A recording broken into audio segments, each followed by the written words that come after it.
आपल्या या देशामध्ये जेव्हा क्रांती झाली तेव्हा इन्कलाब जिंदाबादचा नारा देणारे हसरत मुआनी हे मुसलमान समाजाचे होते. जय हिंदचा नारा देणारे आबेद हसन सपानी हे मुसलमान समाजाचे होते. 1942 ला भारत छोडो आंदोलन झालं तेव्हा सायमन गो बॅक म्हणजे भारत छोडोचा नारा देणारे युसुफ मेहर अली हे मुसलमान समाजाचे होते. तुम्ही ज्या देशामध्ये राहता त्या देशाचा तिरंगा सुरैया तय्यबजी नावाच्या मुस्लिम महिलेने तयार केला आहे. या देशासाठी सगळ्यात पहिले शहीद होणारा पत्रकार मौलाना मीर बाकर हा मुस्लिम समाजाचा आहे. या देशासाठी सगळ्यात पहिले शहीद होणारा शासक म्हैसूरचे सुलतान हैदर अली हे मुस्लिम समाजाचे आहे. या देशासाठी सगळ्यात तरुण वयात शहीद होणारा क्रांतिकारक अशफाकुल्ला खान हे मुस्लिम समाजाचे आहे.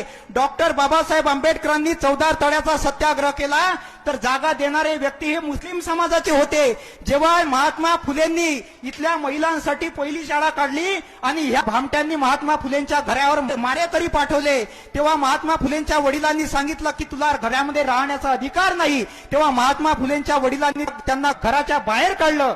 तेव्हा महात्मा फुलेंना राहण्यासाठी जागा देणारे उस्मान शेख हे मुसलमान समाजाचे होते. छत्रपती शिवाजी महाराजांचे गुरु याकूत बाबा हे मुसलमान समाजाचे होते. छत्रपती शिवाजी महाराजांचे वडील शहाजी आणि त्यांचे काका शरीफजी यांचं नाव हे शहा शरीफ नावाच्या दर्ग्यावरून ठेवण्यात आलेलं आहे. लक्षात ठेवा, राक्षसों की बस्ती में प्यार बेसहारा है, मंदिर और मस्जिद का रिश्ता कितना प्यारा है, जब जब मुसीबत आई तब दोनों को पुकारा है, राम भी हमारा है, रहीम भी हमारा है.